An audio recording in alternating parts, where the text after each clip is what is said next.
Thomas Hobbes was the first great compatibilist, and he argued for compatibilism in something like this kind of way. He wants to focus on what we mean by free. What do we mean by somebody being free?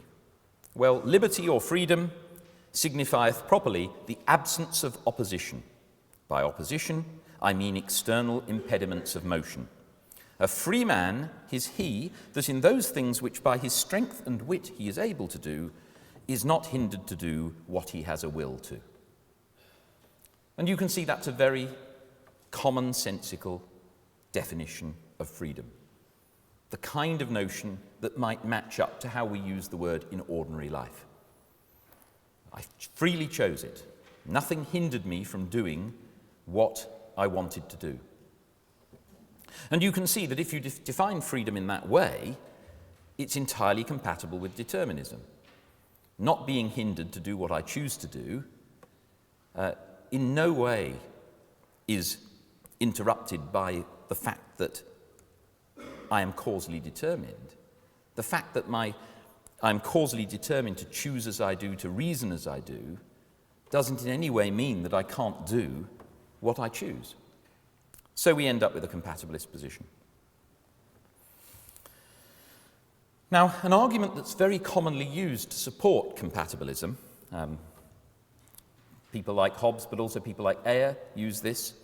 In fact, it's a very standard argument in the compatibilist tradition. We can call the contrastive argument. Now, what the contrastive argument is doing is aiming to argue that the incompatibilist is making a fundamental mistake. They're drawing the wrong contrast. What is the contrast between things that are free and unfree? Well, the libertarian says it's the contrast between acts that are caused and those that are uncaused. But instead, the compatibilist wants to say the relevant contrast is between acts that are coerced, compelled, or constrained and those that are free of such influences. So the suggestion is that when we distinguish in ordinary life between free acts and unfree acts, we do not do it on the basis of whether they were caused or uncaused. We do it on the basis of whether someone was holding a gun to my head or pushing me or whatever it might be, compelling me or constraining me in certain ways to do one thing rather than another. So if I'm not coerced, compelled, or constrained, then I'm free. Now, the contrastive argument seems quite persuasive, I think, because it aims to link free will very closely with moral responsibility. And it does seem plausible that I can be absolved of responsibility for something I do or don't do in these conditions. Well, suppose I didn't do it at all. In that case, I'm clearly not responsible for it. Suppose I was compelled to do it. I had to do it. He had a gun to my head. Then I can be absolved of responsibility. Or suppose he pushed me. Or suppose I was coerced. In short, in all of these cases, we're inclined to say, I didn't do it freely. So Mae'r uses the contrastive argument. Here's a brief quotation. For it is not, I think, causality that freedom is to be contrasted with, but constraint. So very clear statement of the contrastive argument. Now, some commentators on Hume think that he uses the contrastive argument as well, but in fact he doesn't. I think that's a mistaken interpretation of Hume. If you read stuff on Hume, you will often find people mentioning liberty of indifference and liberty of spontaneity. These are terms which are used in the Treatise of Human Nature, which is not the text that you read on this course, and I think that's a good thing. But that misleads some people. They think that Hume is drawing a traditional contrast, in other words, employing the contrastive argument. But in fact, Hume's notion of liberty is rather a different one. So here is a quotation from the Inquiry, which is the text that you are expected to read. And it's one of the classic contributions to the free will debate. By liberty, then, we can only mean a power of acting or not acting according to the determinations of the will. That is, if we choose to remain at rest, we may. If we choose to move, we also may. Now, this hypothetical liberty is universally allowed to belong to everyone who is not a prisoner and in chains. Now, notice Hume is not saying anything about things like coercion or compulsion. He's simply saying freedom involves doing what we choose to do or what we will to do, a power of acting or not acting according to the determinations of the will. And he consistently goes on to say that this belongs to everyone who is not a prisoner and in chains. So if I'm a prisoner and in chains, then and only then, I lack this. Actually, I don't even lack it there, do I? If you think about it, I could will to rattle my chains, in which case I am acting according to the determinations of the will. So this is a very minimalist notion of liberty or freedom, very minimalist indeed. So let's distinguish three different concepts of freedom. First of all, contra-causal, I think that means non-causal, libertarian free will, the kind of free will that the libertarians claim we have and claim is terrifically important. In that sense, free will is opposed to determinism. Second concept, intentional agency. And this is what Hume is getting at, that in virtue of which a person is an agent in respect of what he or she does. So if I do something willing to do it, I decide to do it, I do it because my will leads me to do it, then I am an intentional agent. Third concept, and notice that this is a different concept, and that is the absence of unwelcome restrictions affecting my choice of action. So this is where we get coercion, compulsion, political influences, the kind of influence that one resents. And that is surely the most common use of freedom, the word freedom, in ordinary language. We think we're free if there are no unwelcome constraints on what we do. But what Hume is saying is the key to morality is the second notion, intentional agency. So let's look at an example to focus our thoughts on this. Suppose I work in a bank. Someone takes my family hostage,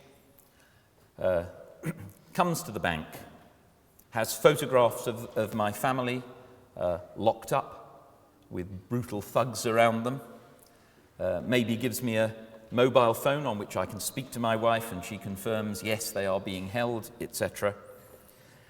They're clearly desperate gangsters, and I am told and I am convinced that it's true that unless I open the safe, my family is going to get killed.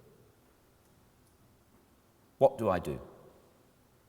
I'm clearly acting under very significant coercion. But I do have a choice. I could choose not to open the safe. In fact, I would choose undoubtedly to open the safe. But one can imagine a different situation. Suppose the safe contains a nuclear weapon. In that case, I think most of us would say it's a very tough situation, but sadly, the family has to die. I think most of us would judge that, in that situation where it was something like that. But if it's mere money, open the safe, definitely. So notice what I'm choosing to do. I'm choosing to open the safe given that situation.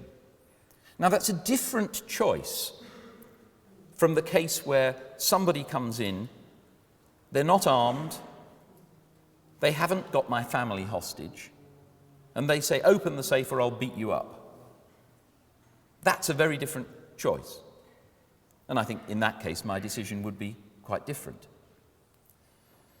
So, although we describe the action, opening the safe, in the same way, it's a different action. And it's subject to different moral censure or otherwise.